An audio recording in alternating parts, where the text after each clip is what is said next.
The greatest trick the devil ever pulled was convincing the world he didn't exist. Bring that over here, mademoiselle. Saucy, isn't it? And vulgar. Yes, isn't it? Come on, get me out of this. Julie, what are you doing? If it fits me, I'm going to wear it to the Olympus Ball. A red dress to the Olympus Ball while you're out of your senses? Mademoiselle, une jeune fille ne porte pas une robe comme ça. D'ailleurs, c'est une robe de cette Marie Vicaire. That creature, Julie. You heard what Madame Poulard said. That infamous Vickers. Mary Vickers couldn't possibly do it justice. Child, you're out of your mind. You know you can't wear red to the Olympus Ball. Can't I? I'm going to. This is 1852, Dunklin. 1852, not the Dark Ages. Girls don't have to simper around in white just because they're not married. In New Orleans, they do. Julie, you'd insult every woman on the floor. Mademoiselle, your aunt, she's right. Look how beautiful this dress is. Will you kindly get me out of this? Julie, you can't be serious. Never more serious in my life. But, Julie, think of press. That's just exactly what I am thinking of.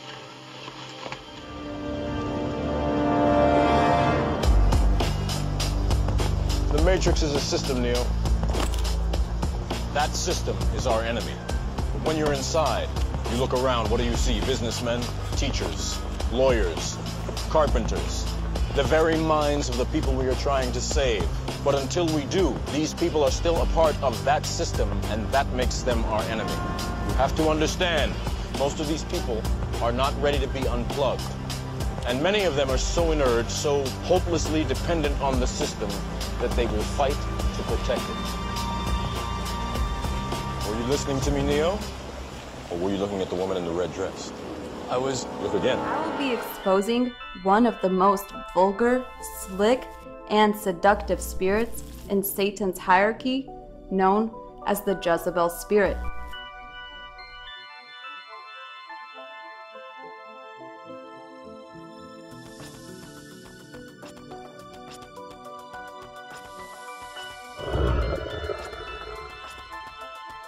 The term Jezebel came from the Bible, from the book of the 1st and 2nd Kings specifically.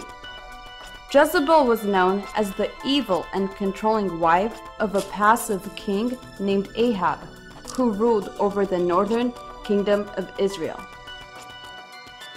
Jezebel had a very bewitching and explicitly provocative spirit about her, hence the moniker the Jezebel spirit.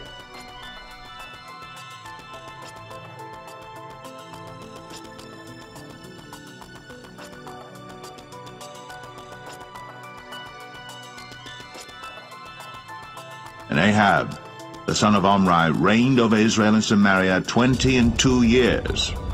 And it came to pass that he took to wife Jezebel, and went and served Baal, and worshipped him.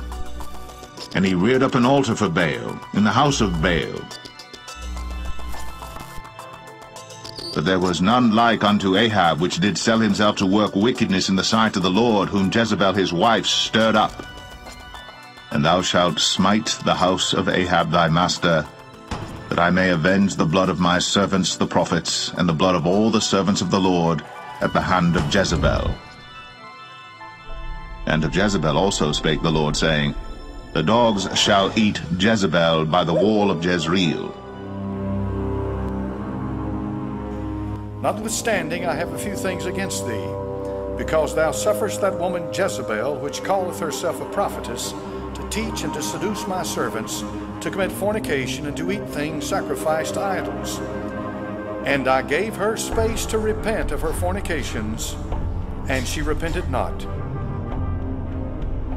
Anybody here ever been slut-shamed? What is a cherubim? It is one of the most mysterious creatures in all the Bible.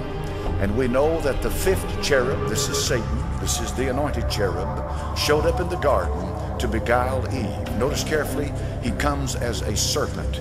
This serpent has something to do with the fact that he's connected with wisdom. Notice carefully, God doth know. The serpent is the one that has been worshipped practically in every culture on this earth. Jezebel was a wicked, vile creature. You'll see that she would stop at nothing to get what she wanted.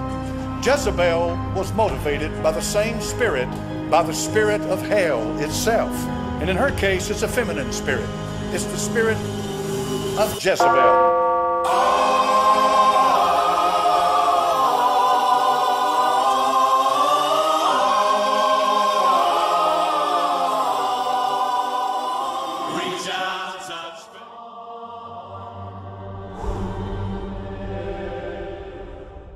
Stormy Daniels brings her Making America Horny Again tour to the Trophy Club for a one-night performance this Saturday. Cashing in on controversy. On the heels of Stormy's national publicized alleged affair. That affair, according to the Wall Street Journal, between adult film star Stormy Daniels and the now President of the United States reportedly happened back in 2006 after the two met at a golf tournament. Daniels, whose real name is Stephanie Clifford, and the White House have denied the relationship, but that's not stopping this club from promoting it. This is the Twitter storm sensation. And on Friday, In Touch magazine published the full transcript of a 2011 interview with Daniels in which she eagerly dishes on the tawdry details of her alleged sexual encounter with Donald Trump. Jezebels are demonically intelligent and will keep information for years before using it against their victims. Jezebel only looks out for his or her own selfish ambitions. Jezebel is only helping today in order to gain the upper hand tomorrow. Stormy is starting a social media campaign to help pay her legal bills. She writes, "I need funds to pay for attorney's fees, out-of-pocket costs, security expenses." More than $126,000 has been raised so far. Stormy's career as a dancer may be booming because of her notoriety. And to get inside, $20 at the door, $40 if you want a front row booth, and $100 to get into the VIP area where Stormy Daniels would sign autographs for some of the more than 150 people that came to see the self-proclaimed most famous woman in America. Now that we understand the past sins of Queen Jezebel and how she seduced King Ahab into worshiping the false god Baal and to murder hundreds of God's prophets, let's see how her spirit manifests through and seduces millions to this day.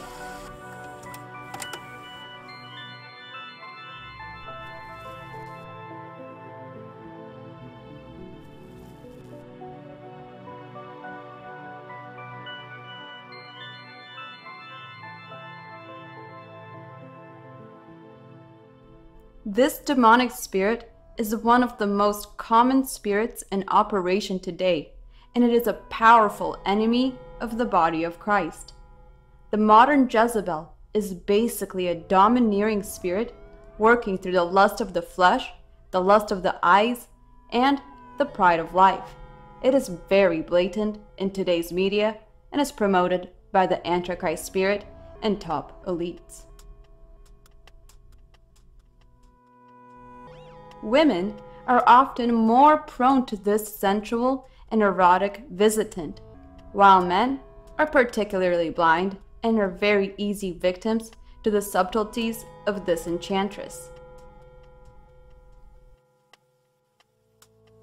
Now the Spirit speaketh expressly, that in the latter times some shall depart from the faith, giving heed to seducing spirits and doctrines of devils.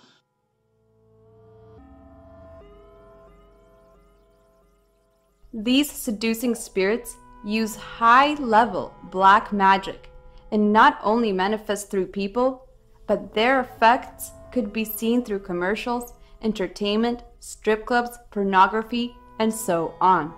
The Jezebel spirit is a very broad term for any seductive spirit within a woman. Now let's take a look at these manipulative spirits of seduction in action.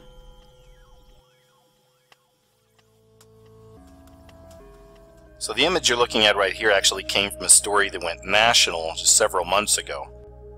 And you know they always have the kind of jumbotrons at these baseball games, but as the camera was panning around, it saw this group of young ladies, and every single one of them was sitting there with their phones, taking selfies of themselves, not even paying attention to the baseball game.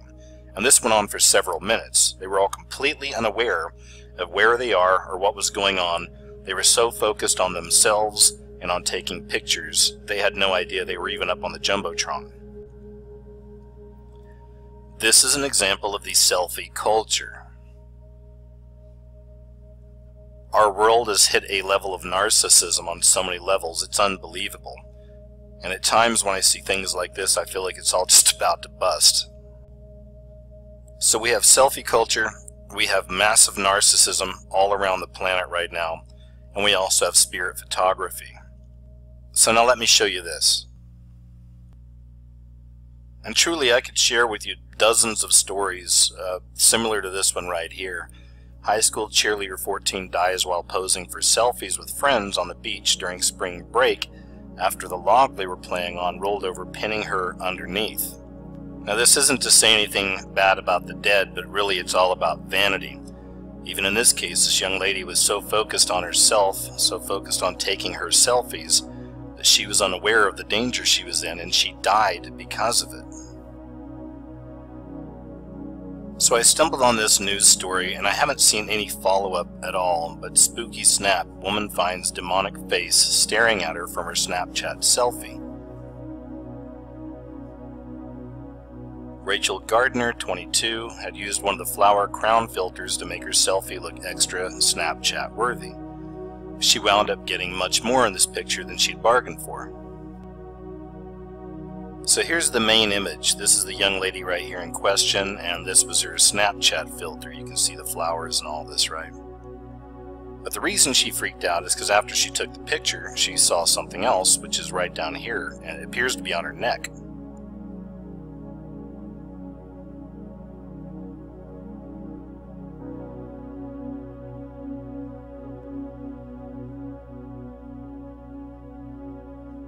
And here's that image.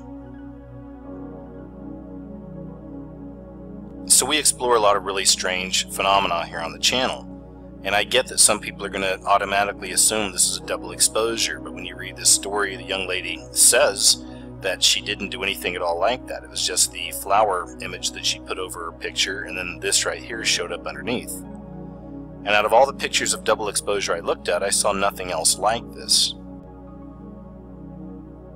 So keeping in mind the history of spirit photography, the actual experience I've had with spirit photography by accident, what I saw with Hell's Kitchen, and looking at this, also keeping in mind the selfie culture, the narcissistic culture we're in. This is a culture of narcissism. This is a selfie culture, and I know you guys have seen this, especially if you're on Instagram. There's women all across the planet, and men, who do nothing but take pictures of themselves all day long, even on Facebook, and they're constantly posting images of themselves. And this is certainly, in my opinion, an example of self-worship. So keeping all of this in mind, the idea of spirit photography and how spirits can show up in photography. Also the idea of self-worship, this narcissistic selfie-taking culture we're in. My question to you is, could this be an image of the Jezebel spirit? When I first saw the image, that's the first thing that popped into my mind. I wonder if this young lady, without realizing it, actually caught an image of the Jezebel spirit residing within. And this is a spirit. It can be anywhere, at any time. So as I read more into the story, this young lady vehemently denies that she did any kind of tinkering with this. She didn't create that image on her neck. It's nothing like that. You can even see that the image on her neck, it definitely looks demonic. It looks evil, right? And it's not exactly the same as her face. It has a very sharp nose, you can see there, and it's got a really evil-looking grin flashing its teeth. I don't even know what an incubus and a succubus is. But you went after Ben Bradley. I fell in love with him and realized that it wasn't going to work because he was married and had children, and so he was older, yeah. And he was 20 years older, so I accepted a job as the first anchor woman in America right here at CBS News. There's a spirit which I believe is the spirit of Jezebel, which I firmly believe is demonic and far stronger than we may estimate in our modern age. You talk about being on a plane next time. I'm going to try this technique. There was turbulence. Yes. You grabbed his thigh and you said you didn't let go even after the turbulence ended. But there was a connection clearly between the original Jezebel, the spirit's first noteworthy victim, Queen of Israel, was devotedly religious, but was at total enmity with God. She worshiped at the altar of Baal, worship of the flesh. Modern-day Jezebels may indeed believe they are serving the one true God. However, the true hidden agenda is self-worship. I had sex with Donald Trump. There are new reports that came out this week that Beyonce is the new owner of a church. This church is a stone-structured 7,500 square foot house of God in New Orleans. Now, the church was reported to be more than 100 years old and was listed for $850,000. It was also reported that the church was built in the early 1900s, but had been out of commission as a place of worship for a while due to its members passing away. Are you ready to actually worship Beyonce? A San Francisco cathedral will hold a special Beyonce Mass. Grace Cathedral announced that it'll host a Mass devoted to Beyonce's music and to her accomplishments. This comes after the singer's popular performance at Coachella at the Arts Festival on Saturday night. The rising New Age, Gaian, Goddess, Mother Earth movements, and why we see God portrayed as a woman. Beyonce's Mass, if you're interested, is next Wednesday night. Sing praises to the goddess herself, Beyonce.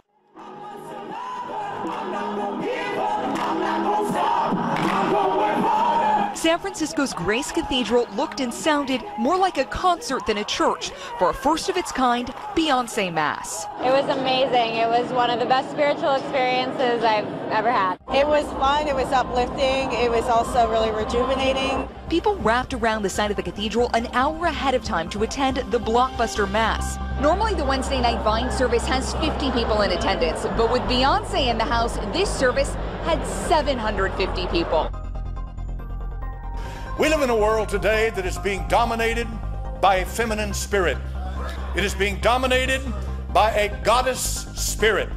That goddess spirit has begun to move itself into the lives and the families of everybody in this country and throughout the world. Let me warn you, when you walk out that door, you walk out into a culture that is absolutely opposed to everything that God says in that Bible. This is the kind of groundwork that is being laid. It is the groundwork of the goddess, Gaia, witchcraft, Wiccan, and all of this other stuff that's out there in the ministry today all over the world and all over this country that people are getting on a regular basis when they go to the church house. Instead of getting the gospel of the grace of God, how that Christ went to the cross and died for your sins because you're a sinner, you're going to get everything in the world other than that.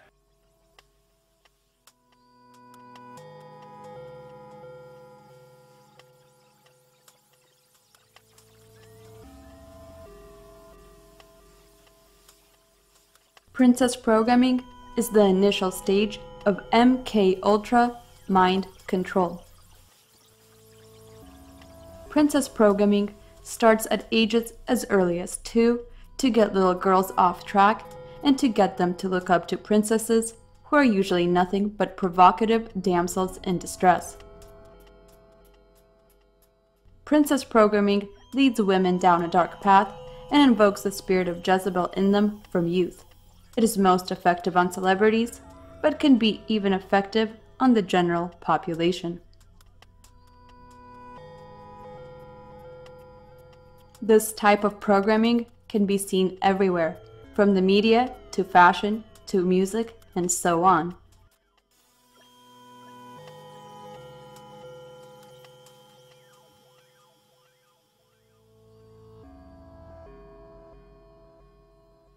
Here, you could see one of the most occultic and symbolic fashion shows of this year. You could see the blatant undertones of severe MK Ultra mind control in these beautiful and very seductive models. This type of imagery is going to have a massive effect on a woman's subconscious mind. This sort of programming will certainly open up many to the Jezebel spirit, because many were heavily simulated into today's over-sexualized agenda of the Antichrist beast system.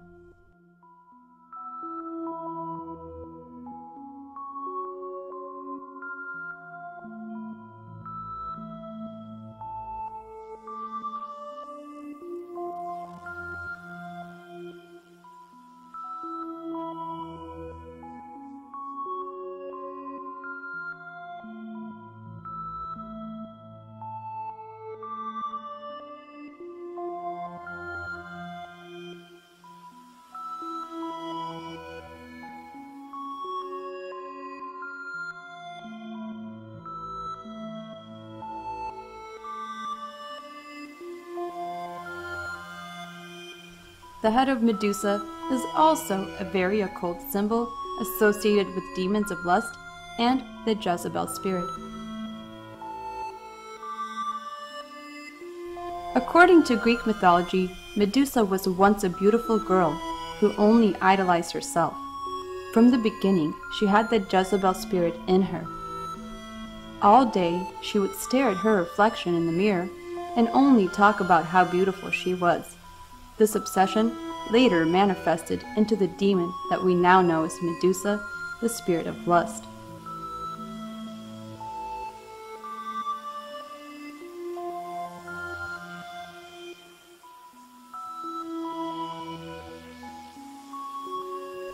The spirit of Jezebel has many faces.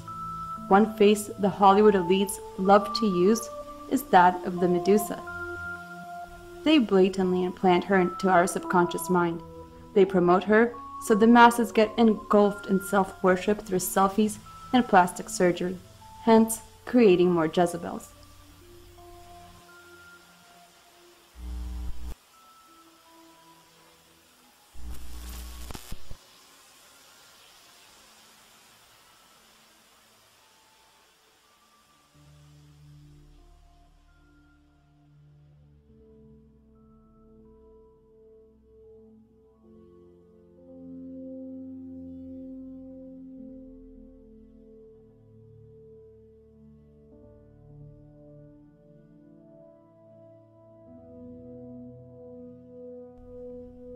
Because Hollywood loves to mock us and shows the truth in plain sight, the spirit of Jezebel is ugly and acts as a snake.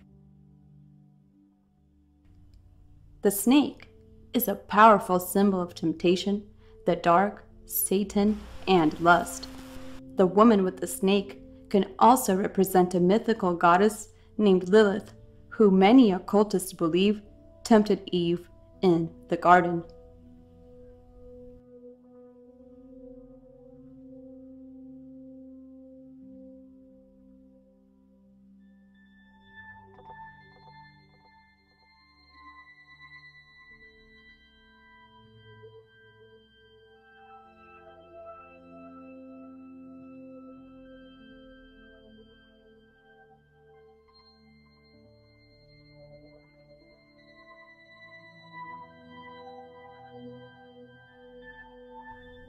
The lady in the red dress is Satan's secret weapon in the hierarchy of the Jezebel spirit.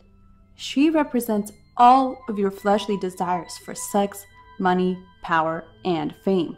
Through her, you will choose earthly pleasures over heavenly ones or spiritual ones.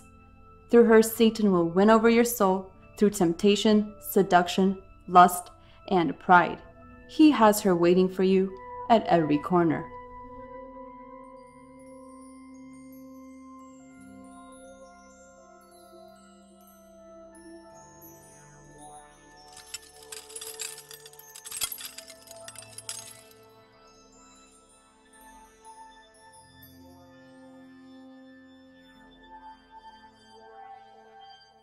The woman in red is merely an occult symbol used by the Illuminati, entertainment, industry, and media.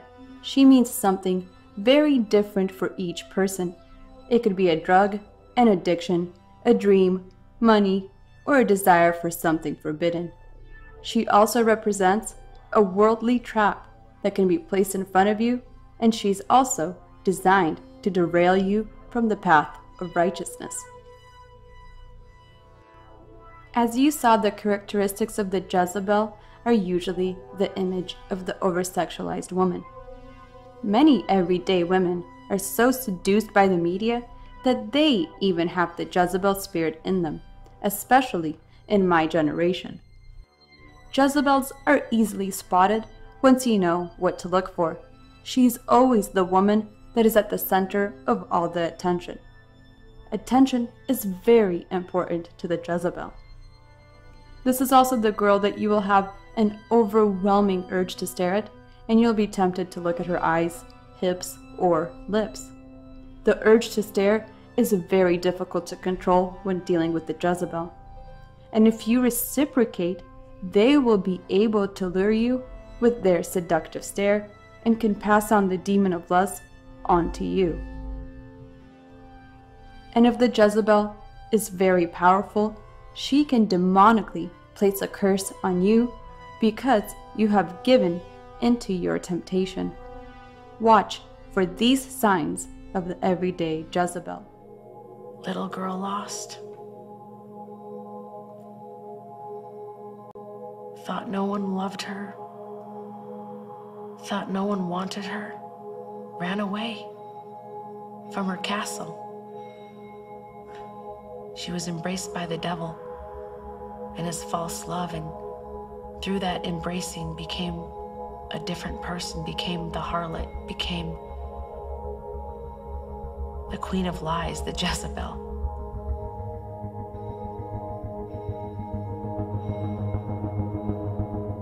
That's my life. Growing up, I just remember my dad just raging. I'd come home and my dad would be really angry, stressed out, and I really took it personal. Thought to myself that I must be unlovable. High school, noticed that the boys were paying attention to me, and since I wasn't getting any attention from my dad, I gravitated toward any compliment, any pass that was made at me. I met this boy in school that stole my heart. He told me if I slept with him, we'd get married, we'd make a life together, we'd have babies. And I completely took my entire heart and gave it to this boy. And when I found out that he was sleeping with several of my best girlfriends, it was such a shock to me. Left high school, heartbroken, moved out of my parents' home. The day after I graduated, I remember waving at my mom when I was 18 and my dad, and in the back of the car, knowing I'd never come back because I was done. I found like a new thing inside of me that if I had nice clothes, if I went out to the clubs, I could meet different men that liked me, and maybe I could meet a rich guy that would sweep me off my feet and take care of me like a prince would. And so my girlfriend and I started going out to the nightclubs, and we had a fake ID. And one night we walked in. These men walked up to us at the bar and bought us drinks, Rolex watches, designer clothes. I looked at my girlfriend. These guys have money. My girlfriend starts to like one of the men. I told my girlfriend, get that guy's money. And I think what this really was building inside me was this vendetta, this deep-seated, rooted unforgiveness, and I just wanted revenge. I was going to prove that I could make it in my life, and money was going to be the answer. My girlfriend takes off with this guy, goes to Hawaii. She calls me up and says, listen, I'm in a drop-top Corvette, and I'm on my cell phone, and you need to come out here.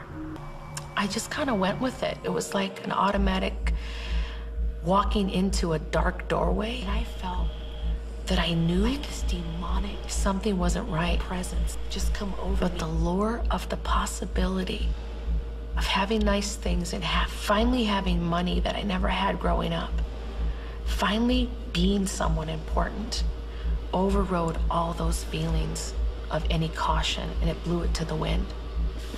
And I went to Hawaii that very week, took a vacation from my jobs.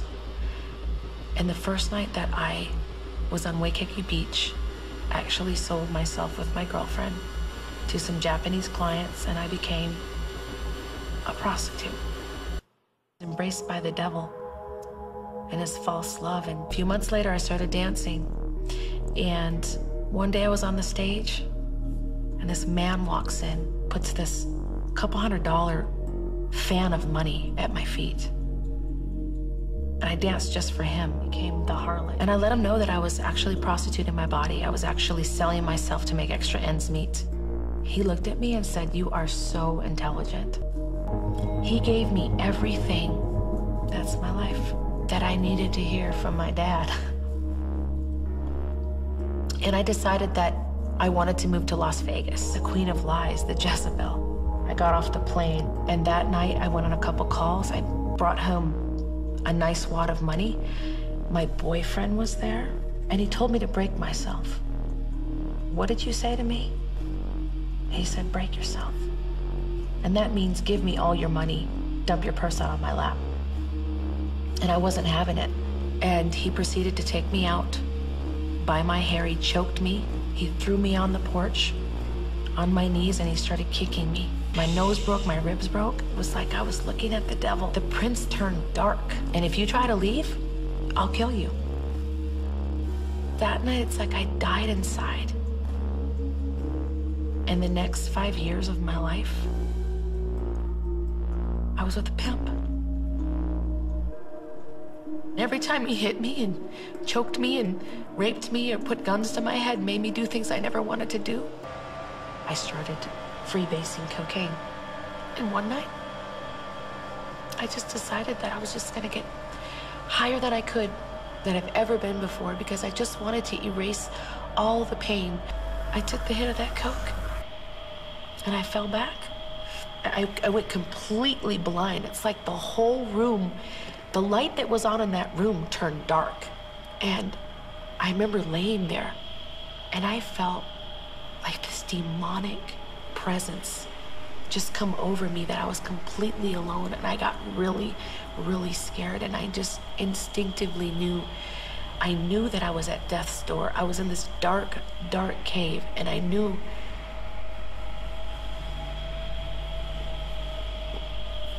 it was over. That's when I said, Jesus,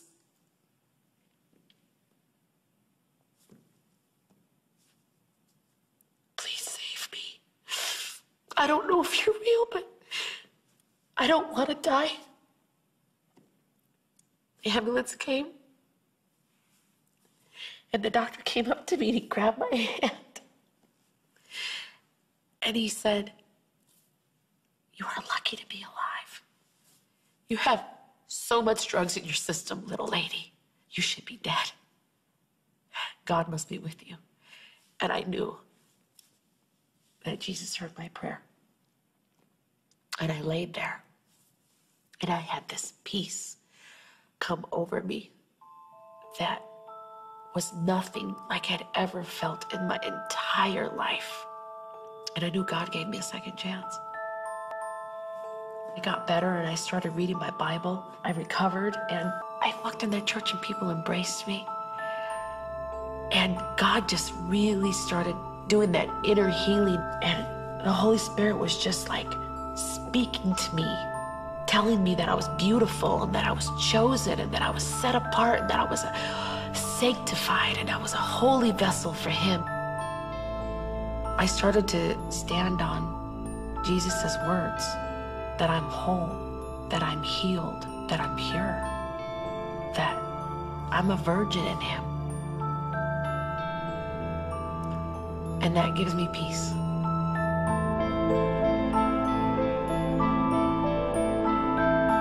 God loves you. No matter where you've been, no matter what you've done, no matter how deep, how dirty you feel, that there's redemption. You are white as snow when you accept Him into your heart.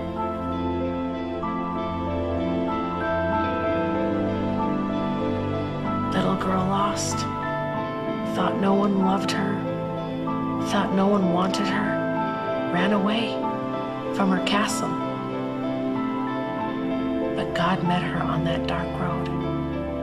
He said, you can come home now. I'm right here, and I never left you. Redemption, redeemed, set free.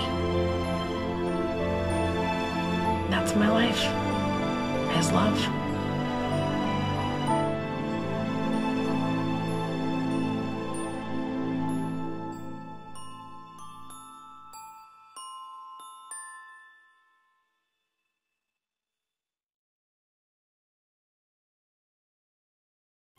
Today we're going to take a look at a growing and increasingly significant problem in our society as we head towards this hollow and plastic new age of self-love and anti-Christ. And that is the infestation of the Jezebel spirit of narcissistic manipulation and subversion in the lives of a growing number of people. And its traits can sometimes be found also in men, but this spirit, according to the Bible, is more common in women. And we can hardly be surprised at its increase due to the huge amount of propaganda that encourages this type of behaviour.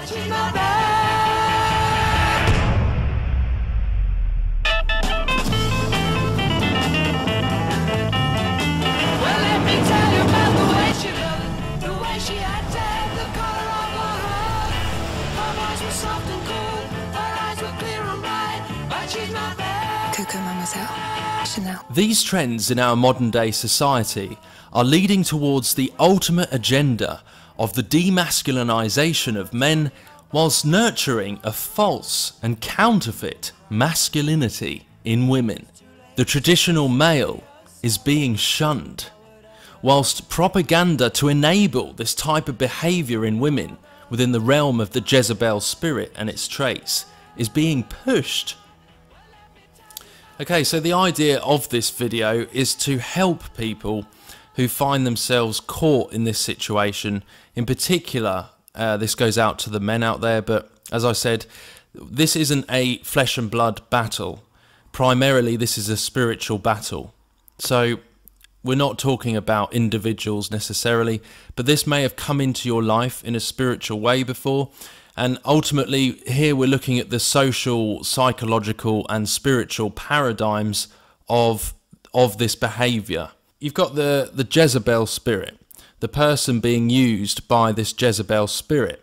Well, first and foremost, you enter into a relationship with them and you form some kind of tie.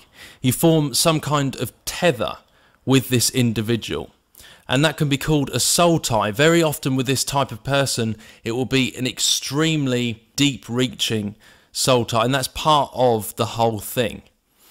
So the paramount reason for this is that they put you into a safety or security box, and that requires your submission. So in speaking of the modern day agendas, just hypothetically here, the Jezebel, the lady, the Jezebel woman here, puts you as the man into a box. So you end up, and she wants you to submit to her. And the reason she puts you in the safe zone is so that she has a guaranteed supply. In the narcissistic sense, it's all about psychological, psychic vampirism, and it's about having an easy source of supply to be fed psychologically with, whether it be attention or whatever, usually. Keeping you in that box requires quite a few tactics, and I'm not going to cover all of them here, but I'm going to show you a few of them and you might relate to them. And one of them is mind games. So keeping you in a sense of confusion, playing mind games with you. Another one would be push and pull, hot and cold, and idealize and discard. So the idea of this, so say with push and pull and hot and cold, it's like kneading a bit of dough. So they'll give you loads of attention, then take it away. They give you loads of admiration, then take it away.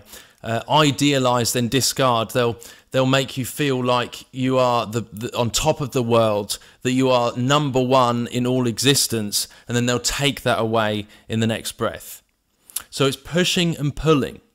It's a form of keeping your attention, making you addicted, and as I said, it's like kneading a piece of dough back and forth until they make it into the shape that they want it, which is ultimately you fully focused on them and fully serving them.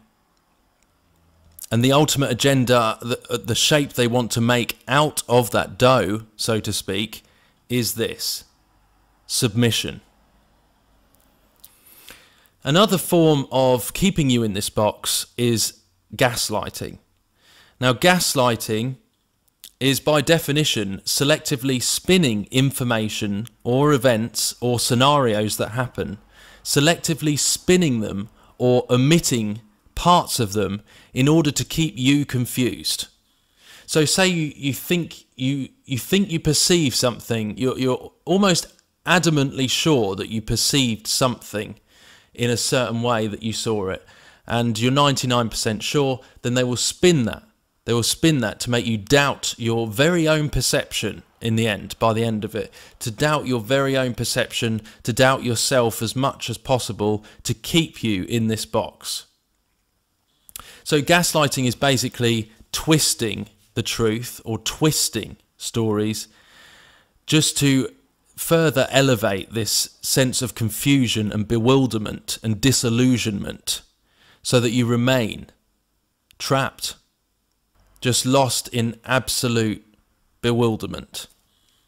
Another form of keeping you in there is sexual temptation. I mean, it's pretty self-explanatory, really. Sexual, especially with guys, not just guys, but sexual temptation, a big thing that may keep someone trapped in that box. So to them, fully knowing all these things, you know, knowing what they're doing, by the way, knowing that they're doing this, you know, everyone has traits of sin in them, but when we're speaking about a narcissistic personality disorder, this is all that individual would be about when it's a personality disorder. Carrying on, another form is to undermine or insult. The reason being for undermining and insulting, well, insulting obviously it lessens your self-esteem. To insult, but to undermine would be to take away the validity of your opinion even. If someone's going to undermine everything you believe in or undermine everything of your character, then you're not going to have the same grounds or strength to stand against this subversion of you into their box, into their trap. So you lose your confidence, you lose your strength to climb out. And that further increases low self-esteem and insecurity. So another one would be to depersonify and to mirror. So when you depersonify someone, again, you're taking away their character. And if you're mirroring them, you're copying them. So in a sense, you're extracting all that they have. You're extracting who they are, who they believe they are, who they've grown up to be, and their talents or gifts or whatever. You're essentially extracting that and stealing that from them. You're mirroring them. So they're no longer unique. They're no longer a unique person. And also another way that this spirit will do it is that they will project themselves onto you, or by mimicking you, by mimicking your traits, you actually would start to fall in love with what you see in the mirror. If you catch my drift, you would actually start to fall in love with your own traits that they are mirroring, because someone who is totally consumed by this Jezebel spirit or by narcissistic personality disorder, they don't really have much to show for themselves, as they are almost an empty vessel. And it's a very strange one to comprehend, and I'm going to do another video on this afterwards in the future, a bit more about how and why. The inner core is so empty from years of abuse or however it's come about, that they are in desperate need to feed their inner core, which is complete emptiness. And finally, the ultimate goal of this Jezebel spirit is to steal, kill and destroy. And all of these things round that box there, all of these things are pushing in on you, all working together at once.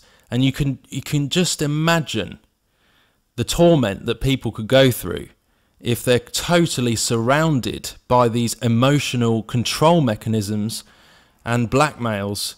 And then Jezebel is forming a stronger and stronger tether, soul tie and bond the more you go through this, and you become more and more addicted to that. You become more and more dependent on that. And in this situation, you would be in complete disarray, tossed and turned at every corner by this emotional manipulation. So you're getting further and further trapped in this box. And there's two main ways that this narcissistic spirit thing would work. One is through covert manipulation, and another is through overt bullying. So it could either work through covert manipulation, which would be they would wear a mask, a cloak of light, and it would be to everyone else they would seem like the sweetest person ever, the nicest person ever, really popular, you know, all that kind of thing. And they would often seem like the victim themselves. The Jezebel would make everyone around it think that it is the victim and you are the bully. It's another form of manipulating others' perceptions. It's all perception deception. So the Jezebel gets bigger and bigger and you would get smaller and smaller. But what is actually happening is it's actually forming a web around you. Through all of this, it's like an emotional maze. This is like an emotional net that is forming around you when you're caught in this. And if you don't cut the tether, this is all being fed in its demonic way. This is a spiritual thing. So it's forming an emotional net around you, a web. And there's a very good reason for that, because the Jezebel spirit is referred to as the black widow spider that feeds on its own mate. So you're literally, I mean, look how it's pretty creepy when you think about it, because it's literally catching you in this web here, and it's a black widow spider that will come to steal, kill and destroy. So this is dangerous. And not only that, but this is a complete distraction from God, because you're caught in this demonic web and net here, and you need Jesus Christ to set you free. We need Jesus Christ to set us free when we face situations like this, because this is a demonic attack. And it literally has built the web. You know, like we even speak about the web of the Antichrist that's growing. And certainly in this time we are seeing a rise of this Jezebel spirit behaviour. So I've written under Jezebel there, black magic, spell casting and projection. The Jezebel is an illusionist. The Jezebel is a con artist. The narcissist is a con artist, an illusionist. They project an illusion of something they're not. They're wearing a mask, a cloak of light. And it's pretty interesting. So I'm told the word glamour actually goes back to an Old English, which is to do with black magic. So it's casting love spells. It's casting spells. This is a spell cast. This is a wand. It's spell casting you into this trap. It's making you infatuated and addicted to it. You've allowed it permission through the back door, through its covert means, and it has garnered this hold on you through its tactics. It's very, very sneaky. So as time goes on in this unhealthy relationship, you see that you in this relationship shrink, and Jezebel increases. She gains more and more control over you through these covert means. And these soul ties are a big part of that, sort of saying that, you know, making you believe that you need them to survive. You need them, when in actual fact it's the other way around, because they've got you in their web and feeding off you in that way and emotionally manipulating in that way, in so many ways, that they make you believe the opposite. Everything is opposite. Everything is upside down, remember?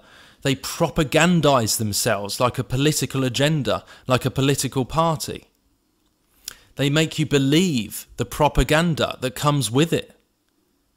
They permit this, they permit themselves to cause harm. when it's someone who is completely consumed by this, they've permitted themselves to cause this harm to you. You must toe the party line or all hell will break loose. If you don't comply, if you're in this and you refuse to comply with exactly what all of this is about, if you refuse to comply, then you could have a narcissistic rage on your hands. You could set off a time bomb.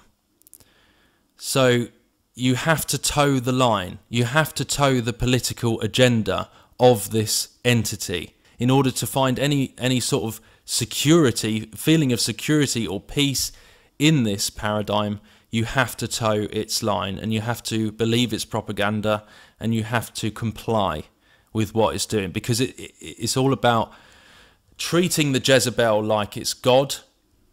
So when it's got you in this web, when it's got you trapped in this in its safety box, what is the next agenda? What is it that Jezebel wants then? Is it satisfied with that? No. Because the Jezebel wants admiration from legions of people. It isn't true love. This isn't a true love paradigm. It's a very unhealthy, mentally sick paradigm that's been created here. So it's not about you being the true love of the Jezebel. It's about keeping you in the safety box, and then it goes to the legions of other people. If the person is truly being controlled by the Jezebel spirit, then they will want more attention. They've got their supply from you, that's built them up, great. They've got their little lifeline there, going to your little box in the web, and then they want to turn to the legions of other people for further feeding, further attention. And again, this is a form of witchcraft. Remember, this is black magic and spell casting and projection. This is psychic vampirism. This is about the cloak of light. So they want to be looked, for example, look but don't touch. Look at me but don't touch. They want to be admired. They want attention. They want to be drooled over. They want worship. It's a sense of grandiosity. They want further validation. They've got you in the safety box, and now they want validation from others. They want people to think you can't have me. They want to dangle themselves and for others to want them, but they can't have them because they've got a partner. But that doesn't excuse seeking to be yearned after in that way. They want to be wanted. They want a narcissistic supply from the legions of people. They want to engage in psychic vampirism. They want to feed off of that attention. This is demonic activity, using people, using this person as a shell, as a puppet, literally just using them like a puppet. So what this ends up as is that the person, or you, stuck in this net, sees that their attention, the attention that should be given to you, that you deserve in a mutual relationship, the love and attention you deserve in a mutual relationship, 100 between you both. This attention that she should be giving you is being dispersed in some spectrum to the legions of other people. And what does that do? That further adds to the self-doubt of the person who's trapped. That further adds to the low self-esteem. Why am I not good enough for this Jezebel? Why am I not good enough for this person I'm in a relationship with or a marriage with?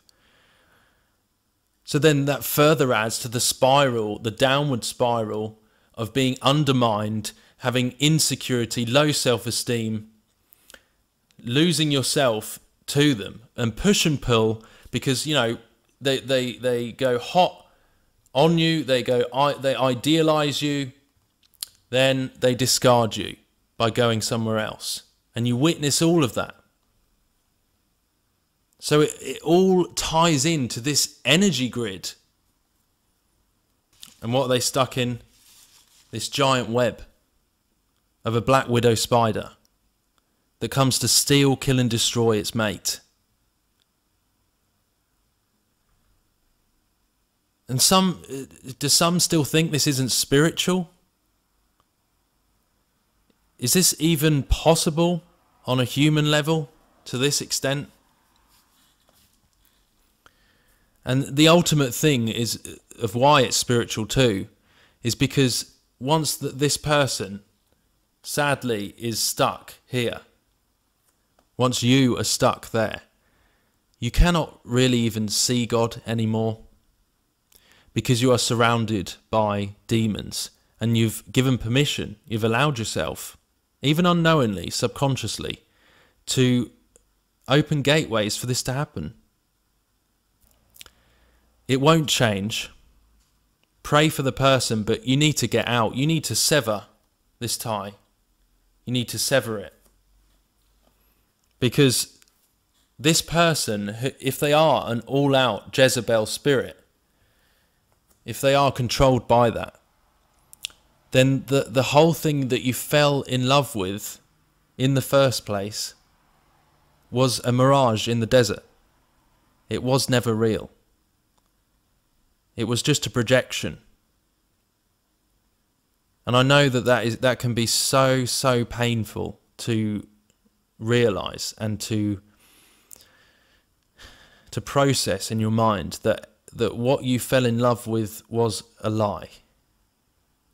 And it wasn't even really them. You will mourn the loss. You will mourn the loss of what you thought you had. You will mourn the loss of who you thought you knew. Through these things, through these wilderness experiences, where we go through all manner of trials and tests, we learn that God truly does love us more than anyone in this world. And no human being is worth idolizing. None at all, because God is the only truth. And if we truly seek him, he will be our best friend and the love of our life. Jesus himself. But I say unto you, that whosoever looketh on a woman to lust after her hath committed adultery with her already in his heart. And if thy right eye offend thee, pluck it out, and cast it from thee. Jezebels also like to operate alone, and most know exactly what they are doing on some level. But every man is tempted when he is drawn away of his own lust, and enticed. Then when lust hath conceived, it bringeth forth sin, and sin, when it is finished, bringeth forth death. Blessed is the man that endureth temptation, for when he is tried, he shall receive the crown of life which the Lord hath promised to them that love him. God bless each and every one of you. I hope you enjoyed this eye-opening expose.